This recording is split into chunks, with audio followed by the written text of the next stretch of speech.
Nitakuwa hapa siku zote na lazima project iendelee. Kama wewe ni mwanaume ujilete. Huyo anacheka. Unaona? Na nimeanzisha sikia mashini ndizo hizo zinatoboa na sikufichi. Nimeanzisha mradi. Wewe ni mwanaume kuja unisuie. Nikuaminie ya kwamba ni hatari. Hakia ngai ngoja. Nitafika hapo mahali huko. Kuja. Kwani unasuiliwa na gani? Si ukuje na ndege. Niko hapa na naendelea basi hapa project yangu. Kuja unisuie. Wewe si ni mwanaume kuja hapa ukufe. Kasi asikia ni mashini zikitoboa toboa. Umesikia? Nadhani umenielewa sasa.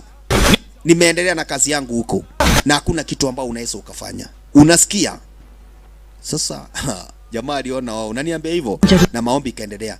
Lakini mama anasema siku anataka basi hapa kazi basi kijana akuje. Lakini anamwambia usijari. Mama usitie wasiwasi. Utakuja kujua huyu mwanaume ni simba ambao uko naye hapa. Chiki vya anakanya kubwa kubwa wewe.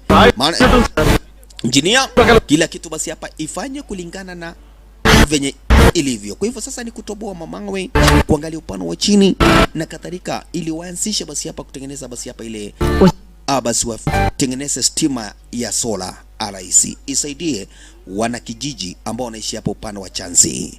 Sasa naye huyu manza anakuja kumwambia mama, ujue tunafaa kuona na kijana wako, kwa hivyo lazima mjue muniandalie harusi yangu hivi karibuni. Yes, na wewe unyamaze. Wewe fanyeni maombi. Yes, lakini sio vizuri hapa. Maombi inafanyika ndio, usijali, mama endelea na maombi. Na lazima hii project iweze kuisha. Venye nimesema. Lakini kuna jamaa alimuona hapa. Nini unafanya hapa wewe? Kuna jamaa alimuona akastuka. Mwenye anatoka hapa kwa Chanzi. Unanijua? Mbona unaniangalia sana? Hii sura ni mbaya? Niangalie vizuri. Lakini yeye alitetemeka sababu ile maua alikuwa analeta ya maombi aliangusha. Wewe ni nani? Kai, sitasimama hapa. Alitoka mbio, jamaa akamfuata. Utaniambia kwa nini unatoroka? Utaniambia kwa nini unatoroka? Kukupe kijamaa kilikanyaka kubwa kubwa, kitamba ingia hapo kwa msitu. Jamaa kumfuata. Kijamaa kimeishia. Jamaa amepiga, amepinda, ameishia kitambo. Sasa akajanganyikiwa ni nini? Yes. Kumbe wakati huo nako hapo upande wa nyuma baada kutoka magaidi wake Takuru walishafika. Nitakuwa hapa siku zote na lazima project iendelee. Kama wewe ni mwanaume ujilete. Huyo anacheka. Unaona? Na nimeanzisha sikia mashini ndizo hizo zinatoboa na sikufichi. Nimeanzisha mradi. Wewe ni mwanaume kuja unisuie. Nikuaminie ya kwamba ni hatari. Hakia ngai ngoja. Nitafika hapo mahali huko. Kuja. Kwani unasuiliwa na gani? Si ukuje na ndege. Niko hapa na naendelea basi hapa project yangu. Kuja unisuie. Wewe si ni mwanaume kuja hapa ukufe. Kasi asikia ni mashini zikitoboa toboa. Umesikia? Nadhani umenielewa sasa. Nimeendelea na kazi yangu huko. Na hakuna kitu ambao unaweza ukafanya. Unasikia? Sasa jamaa aliona wao unaniambia hivyo na maombi kaendelea. Lakini mama anasema siku anataka basi hapa kazi basi kijana akuje. Lakini anamwambia usijari. Mama usitie wasiwasi. Utakuja kujua huyu mwanaume ni simba ambao uko naye hapa. Chiki vya anakanya kubwa kubwa wewe.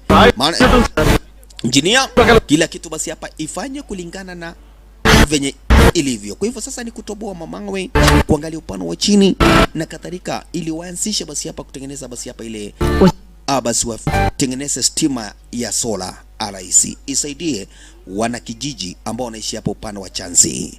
Sasa naye huyu manza anakuja kumwambia mama, ujue tunafaa kuona na kijana wako, kwa hivyo lazima mjue muniandalie harusi yangu hivi karibuni. Yes, na wewe unyamaze. Wewe fanyeni maombi. Yes, lakini sio vizuri hapa. Maombi inafanyika ndio, usijali, mama endelea na maombi. Na lazima hii project iweze kuisha. Venye nimesema. Lakini kuna jamaa alimuona hapa. Nini unafanya hapa wewe? Kuna jamaa alimuona akastuka. Mwenye anatoka hapa kwa Chanzi. Unanijua?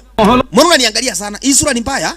Niangalie vizuri. Lakini yeye alitetemeka sababu ile maua alikuwa analeta ya maombi aliangusha. Wewe ni nani? Kai, sitasimama hapa. Alitoka mbio, jamaa akamfuata. Utaniambia kwa nini unatoroka? Utaniambia kwa nini unatoroka? Kukupe kijamaa kilikanyaka kubwa kubwa, kitamba ingia hapo kwa msitu. Jamaa kumfuata. Kijamaa kimeishia. Jamaa amepiga, amepinda, ameishia kitambo. Sasa akajanganyikiwa ni nini? Yes. Kumbe wakati huo nako hapo upande wa nyuma baada kutoka magaidi wake Takuru walishafika.